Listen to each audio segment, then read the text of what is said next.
जागो भारत की शुरुआत करेंगे बड़ी खबर के साथ। दिल्ली में पीएम मोदी आज द्विपक्षीय वार्ता करने जा रहे हैं। सऊदी अरब के क्राउन प्रिंस के साथ में ये द्विपक्षीय वार्ता होने जा रही है। कई मुद्दों के ऊपर सहमति यहां पर बनती हुई नजर आएगी। चर्चा कई सारे मुद्दों के ऊपर, विषयों के ऊपर होती हुई नजर आएगी, जिसमें व्यापार और सुरक्षा अहम मुद्दा होने वाले हैं। व्यापार, सुरक्षा समेत कई सारे मुद्दे जिनके ऊपर चर्चा की संभावना आज है। और देखिए, जिस तरीके से G20 की अध्यक्षता भारत के पास है और जिस तरीके से इस बड़े सम्मेलन का आयोजन किया गया, उसकी पूरी दुनिया मुरीद हो गई है। बड़ी महाशक्तियां आज भारत की तारीफ कर रही हैं, सराहना कर रही हैं और यहां तक कि विपक्षी पार्टियां भी यहां पर इस सम्मेलन की तारीफ करते हुए नजर आ रही हैं। कई सारे बड़े महाशक्तियों के नेताओं के साथ में प्रधानमंत्री नरेंद्र मोदी ने द्विपक्षीय वार्ता की, जिसमें डेवलप्ड कंट्रीज के बड़े अध्यक्ष शामिल रहे। और आज भी यहां पीएम मोदी द्विपक्षीय वार्ता करने जा रहे हैं। सऊदी अरब के क्राउन प्रिंस के साथ में द्विपक्षीय वार्ता व्यापार, सुरक्षा समेत कई मुद्दों पर होने जा रही है।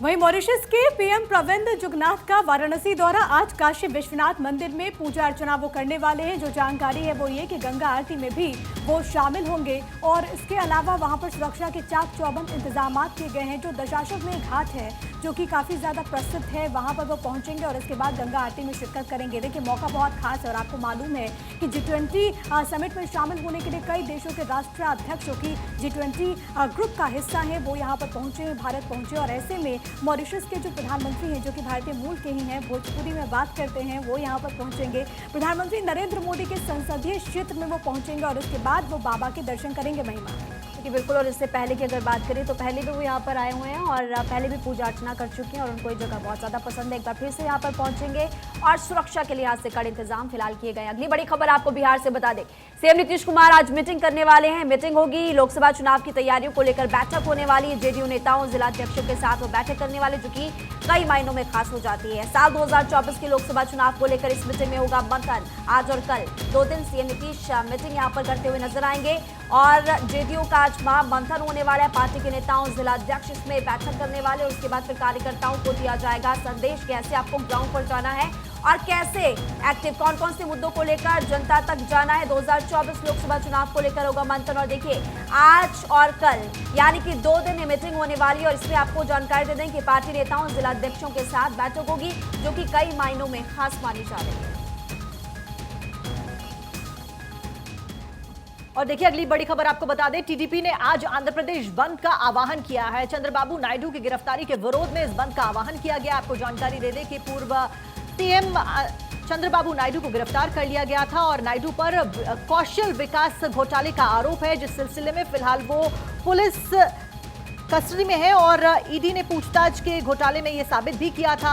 और इसी के बीच में यहां आज बंद का आह्वान किया गया है। टीडीपी ने आज आंध्र प्रदेश बंद का आह्वान किया है और कई सौ करोड़ के घोटाले का आरोप चंद्रबाबू नायडू के ऊपर, कौशल विकास घोटाले का यह पूरा मामला, जिस बीच चंद्रबाबू नायडू ने देखिए अपनी गिरफ्तारी से पहले यह बताया भी था अपनी रैली में कि मुझे गिरफ्तार किया जा सकता है, मुझ पे आरोप लगे हुए हैं और मेरे ऊपर हमला भी कराया जाता है। ठीक उसके बाद में वारंट जारी किया जाता है और उसके बाद उनकी गिरफ्तारी होती है, जिसके बाद उनके समर्थकों में खासा आक्रोश देखा जा रहा है। दरअसल जिस तरीके से चुनावी सीजन चल रहा है और विधानसभा चुनाव चल रही है और अगले साल देखिए चुनाव भी होने जा रहे हैं आंध्र प्रदेश में, उस बीच में ये गिरफ्तारी कई मायनों में कई सारे किरदार निभाती हुई दिख सकती है, क्योंकि चंद्रबाबू नायडू फिलहाल उनकी मुश्किलें खत्म होती हुई नजर नहीं आ रही हैं। और इसी को लेकर टीडीपी ने यानी कि तेलुगु देशम पार्टी ने आंध्र प्रदेश बंद का ऐलान किया है, क्योंकि इसको लेकर सियासी आरोप प्रत्यारोप का दौर देखने को मिल रहा है। बीते दिनों मेडिकल चेकअप उनका कराया गया और उसके बाद उन्हें कोर्ट में पेश किया गया, लेकिन एक बहुत गंभीर आरोप है कौशल विकास घोटाले में और इसमें गड़बड़ी का आरोप उनके ऊपर लगा है, जिसके बाद उन्हें नोटिस जारी किया गया, पूछताछ के लिए बुलाया गया, लेकिन वो नहीं पहुंचे और इसके बाद उनकी अरेस्टिंग होती है। और इसके विरोध में आज जो जानकारी है वो ये कि राज्य बंद का आह्वान किया गया है पार्टी टीडीपी की तरफ से।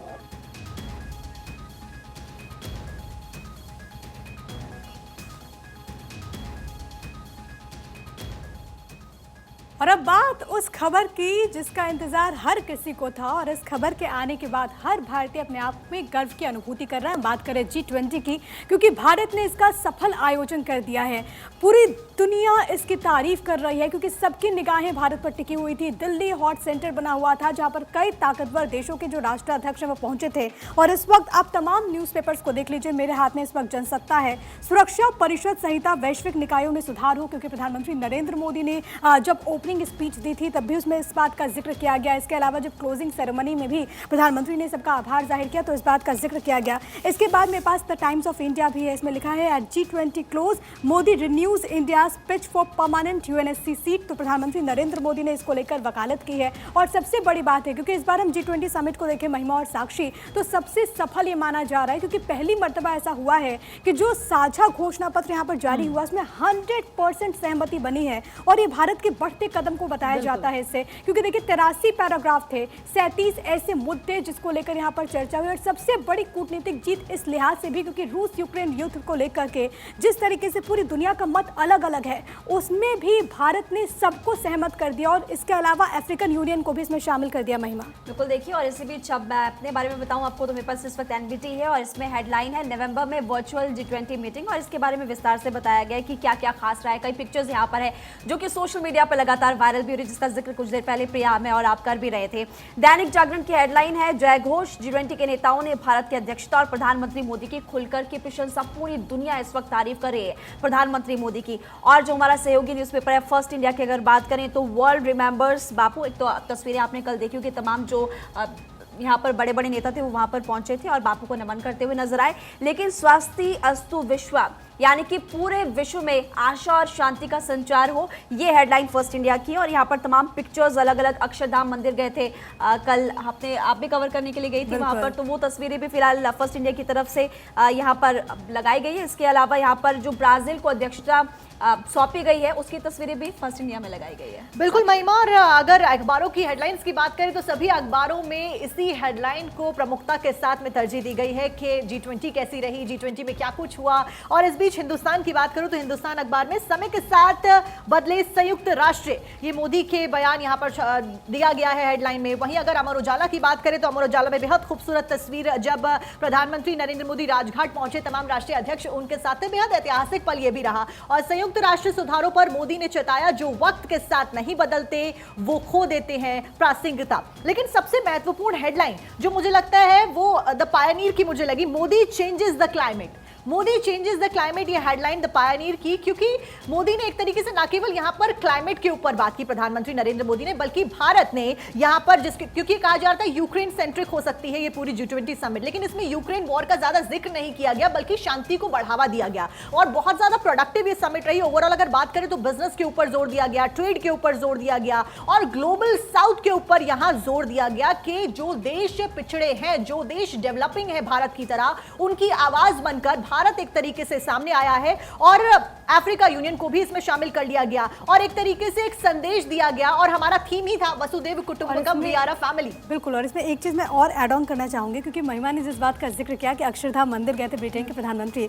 देखिए बहुत खूबसूरत तस्वीर यहाँ पर द टाइम्स ऑफ इंडिया ने यहाँ पर लगाई है फर्स्ट पेज में और ऑन अ लाइटर मोड इसमें लिखा है पावर, प्यार एंड प्रेयर, क्योंकि बहुत खास था जब ऋषि सुनक यहाँ पर पहुंचे थे और क्योंकि मैं खुद वहाँ पर मौजूद थी, कवरेज के लिए हम पहुंचे थे, बारिश हो रही थी लेकिन बावजूद यहाँ पर ऋषि सुनक वहाँ पर पहुंचे, उनके साथ उनकी पत्नी अक्षता मोती मौजूद थी और दोनों ने भगवान के स्वामी नारायण के दर्शन पूजन किया और भारत 24 ने वो एक्सक्लूसिवली तस्वीरें भी अपने दर्शकों तक पहुंचाई थी। अच्छा, एक छोटा सा सवाल मेरा आपसे, कैसा लग रहा था आपको जब आप वहाँ पर गए थे? ये पल बहुत खास होता है महिमा और मुझे लगता है कि किसी के लिए भी वो गर्व से भर देने वाला होता है। वो बताता है कि हमारी जो संस्कृति है वो कितनी ज़्यादा समृद्ध है, वो बताता है कि किस तरीके से ऋषि सुनक वहाँ पर ब्रिटेन में राज कर रहे और देखिए सबसे दिलचस्प ये है कि 200 बरस तक ब्रिटेन ने हम पर राज किया लेकिन इस वक्त ब्रिटेन में एक भारतीय मूल का व्यक्ति राज कर रहा है। और सबसे पहली चीज इसकी झलक, संस्कृति की झलक ऋषि सुनक के द्वारा तभी दिखा दी गई थी जब वो एयरपोर्ट पे उतरते हैं। सबसे पहले जय सिया राम के नारे के साथ में अश्विनी चौबे उन्हें रिसीव करते हैं और उसके बाद वो कहते हैं कि मुझे हिंदू होने पर गर्व है।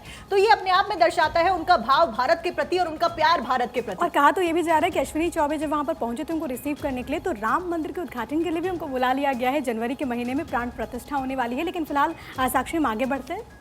बिल्कुल प्रिया, और लगातार हम बता रहे हैं कि किस तरीके से पीएम मोदी ने ब्राजील को फिलहाल G20 की अध्यक्षता सौंप दी है, जिसके बाद ब्राजील में खासा उत्साह देखा गया। वहीं अगर ब्राजील की हम बात करें तो ब्राजील में अगली G20 समिट होने जा रही है और इस बीच 3 नई प्राथमिकताएं ब्राजील के द्वारा बोली गई हैं। अमर उजाला में इस खबर को दिखाया भी गया है। सामाजिक समावेश, भुखमरी के खिलाफ संघर्ष और ऊर्जा परिवर्तन व टिकाऊ विकास, ये ब्राजील के द्वारा कहा गया है कि उनका थीम ये होने जा रहा है। इन मुद्दों के ऊपर वो बातचीत करने जा रहे हैं। तो अगले साल ब्राजील ब्राजील में G20 समिट होने जा रहा है। हाँ, और दिलचस्प ये भी होगा क्योंकि हमने जैसे पहले जिक्र किया था कि इस बार जो G20 है वो बदलकर अब G21 हो चुका है, यानी कि जब ब्राजील में समिट होगा तो आपको G20 नहीं G21 नजर आएगा।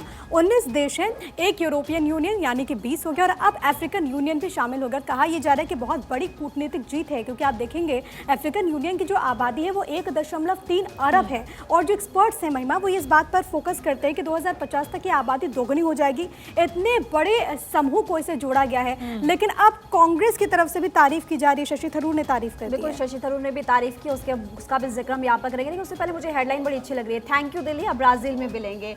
फिलहाल देखिए ये यहाँ पर बात कही गई और शशि थरूर ने कल इसको लेकर के जमकर तारीफ भी की। उन्होंने कहा कि इससे पहले भी इस तरह के आयोजन किए जाते रहे, लेकिन इस तरह का आयोजन इस बार जो खास तरीके से किया गया वो पहली बार किया गया। तो आप देख सकते हैं कि शशि थरूर कांग्रेस के बड़े नेता ने भी प्रधानमंत्री मोदी की तारीफ की है और उस तरफ आप देख सकते हैं कि पूरी दुनिया में इस वक्त भारत की जय जयकार भी हो रही है। जी साक्षी, बिल्कुल महिमा, पूरी दुनिया में जय जयकार हो रही है, सब हमारे कल्चर की बहुत ज्यादा सराहना कर रहे हैं और इतने बड़े लेवल पर आप देखिए इंडियन कल्चर को दिखाया गया।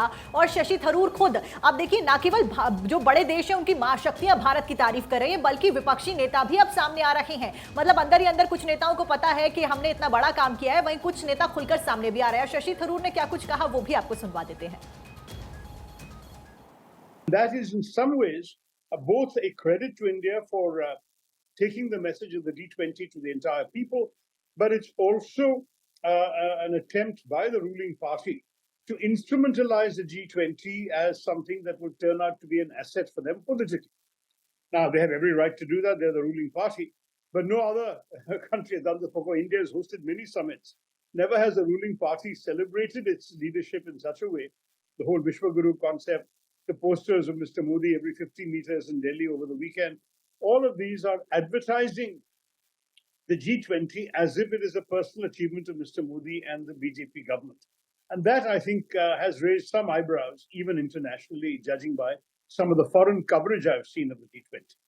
So success when it comes to the outcome, less impressive when it comes to the democratic practices that were not followed, and somewhat sort of curious that one of the main purposes of the G20 appears to have been to anoint the ruling party and the Prime Minister for the forthcoming general elections. That would be my overall assessment. तो कांग्रेस नेता शशि थरूर को आप सुन रहे थे जिन्होंने जमकर तारीफ की है किस तरह से आयोजन इस बार किया गया। और इसी से जुड़ी हुई आपको अगली जानकारी देते हैं। अब G20 ने मिटाई है बाइडेन सऊदी पीएम की दूरियां। 1 साल पहले हाथ भी नहीं मिलाया करते थे, अब मोदी ने दोनों के हाथ थाम कर बातचीत करवाई। और हमेशा से ये कहा भी जाता है प्रिया साक्षी कि प्रधानमंत्री मोदी के पास कुछ तो मैजिक है। जब भी युद्ध हुआ शुरू रूस और यूक्रेन का, तो पूरी दुनिया की नजर भारत पर थी कि भारत युद्ध रुकवा सकता है। अब एक और मैजिक यहाँ पर ये हुआ है कि 1 साल पहले जो आपस में बात भी नहीं करते थे, हाथ भी नहीं मिलाते थे, अब उनकी दूरियां मिट चुकी है और दोनों खुशी के साथ बातचीत करते हुए नजर आए। बिल्कुल, देखिए मौका भी बहुत खास है और प्रधानमंत्री नरेंद्र मोदी का मैजिक है। देखिए एक तरफ आपको सऊदी के जो क्राउन प्रिंस हैं वो यहाँ पर नजर आएंगे, मोहम्मद बिन सलमान, और दूसरी तरफ आपको नजर आएंगे जो बाइडेन। लंबे अरसे तक दोनों में दूरियां होती थी, लेकिन अब देखिए किस तरीके से यहाँ पर वो दूरियां सिमटती हुई नजर आ रही है। साक्षी, बिल्कुल प्रिया, और देखिए इस बीच सऊदी प्रिंस की हम बात कर रहे हैं, बाइडेन की बात कर रहे हैं, तो उस बीच दर्शकों को ये भी जानकारी दे दें कि सऊदी के क्राउन प्रिंस के साथ में आज द्विपक्षीय वार्ता होने जा रही है। ये बायलैटरल चर्चा कई मायनों में अहम होगी क्योंकि इसकी वजह से रणनीतिक साझेदारी जो दोनों देशों की है वो सामने आने वाली है। कई सारे मुद्दे जिसमें व्यापार हो गया, सुरक्षा हो गया, जिसके ऊपर लगातार भारत जोर दे रहा है। क्योंकि हम सबको पता है कि प्रधानमंत्री नरेंद्र मोदी ने जो थीम रखा था वसुधैव कुटुंबकम, वी आर अ फैमिली, और हमारा थीम था वन अर्थ वन फ्यूचर और वन फैमिली, ये हमारा थीम रहा। और इसी को आगे बढ़ाते हुए एक फैमिली की तरह, फ्यूचर की तरह किस तरीके से पूरे विश्व को साथ लिए चलना है, ये प्रधानमंत्री लगातार कोशिश कर रहे हैं। और उस बीच ट्रेड के बिना, बिजनेस के बिना ये संभव नहीं है, ये बखूबी पीएम मोदी को पता है। और इसी के ऊपर आज द्विपक्षीय वार्ता क्राउन प्रिंस के साथ भी होने वाली है और कई सारे नेताओं के साथ ऑलरेडी हो चुकी है। प्रिया, और ब्रिटेन के पीएम सुनक का अनोखा अंदाज, ऋषि सुनक का दिल को छू लेने वाला अंदाज देखने को मिला क्योंकि घुटने पर बैठकर उन्होंने शेख हसीना से बात की है। देखिए बांग्लादेश की जो राष्ट्रीय अध्यक्ष हैं वहां पर वो पहुंची थी और उसके बाद शेख हसीना से किस तरीके से उन्होंने बात की है ऋषि सुनक। और ऋषि सुनक सोशल मीडिया पर भी काफ़ी ज़्यादा ट्रेंड हो रहे थे क्योंकि जिस तरीके से वो भारत पहुँचे और लंबे वक्त के बाद, क्योंकि उनका ये कहना था कि 2020 में जब वो चांसलर बने उसके बाद वो भारत नहीं पहुँचे थे, लेकिन जब ब्रिटेन के प्रधानमंत्री के तौर पर उन्होंने पदभार ग्रहण किया, उसके बाद पहला ये भारत दौरा था। और दिल को छू लेने वाली ये तस्वीर कि एक तरफ आपको शेख हसीना नजर आएंगे जो कि कुर्सी पर बैठी हुई हैं, दूसरी तरफ ऋषि सुनक आपको नजर आएंगे जो कि घुटनों के बल वहां पर बैठे हुए हैं। और जब हम बात करते हैं वन अर्थ वन फैमिली की, तो ये परिवार ही है जिसकी झलक अभी आपने देखी। बिल्कुल प्रिया, एक परिवार ही है। और अब अमूमन हम देखते हैं जब हम एक फैमिली की तरह इकट्ठे होते हैं, काफी समय के बाद जब एक पूरी फैमिली मिलती है तो कोई बड़ा अगर बैठा होता है और हमें उससे बात करनी होती है तो हम भी जाते हैं और इसी तरीके से घुटने पे बैठ के उस बातचीत को अंजाम देते हैं। और वही वो family, one earth one future, वो फैमिली का जो थीम है वो सीधे तौर पर हर झलक में देखने को मिला। महिमा, चलिए आगे बढ़ते हैं। अब G20 में भारत का जलवा देखने को मिला है। G20 के सफल आयोजन पर भारत की जमकर तारीफ हो रही है। फ्रांस ने भारत की अध्यक्षता पर खुशी जताई है। उधर रूस ने भी भारत की जमकर तारीफ की। भारत ने यूक्रेन को मुद्दे को हावी ना होने दिया और भारत ने G20 एजेंडे का यूक्रेनीकरण नहीं होने दिया। उन्होंने कहा कि शांति के साथ बातचीत होनी चाहिए और इसीलिए आज पूरे विश्व में भारत की जय जयकार हो रही है। भारत का डंका बज रहा है। भारत के बढ़ते हुए कदम को दुनिया देख रही है। और सफल आयोजन पर आपने देखा कि हमारे देश में भी जो तमाम कांग्रेस पार्टी के बड़े बड़े नेता वो भी तारीफ करते हुए नजर आ रहे हैं। प्रिया, बिल्कुल। और देखिए जो विदेशी अखबार हैं उन्होंने भी जिस तरीके से सफल मेज़बानी हुई है उसकी प्रशंसा की। और सबसे बड़ी बात यहाँ पर यह हो जाती है कि अब ब्राज़ील के लिए बहुत चुनौतीपूर्ण होगा, क्योंकि भारत ने जिस तरीके से शानदार ढंग से मेज़बानी करी है उसकी प्रशंसा तो हो रही है, लेकिन अब उसको कैसे मैच करना है ये ब्राज़ील के लिए टास्क होगा। साक्षी,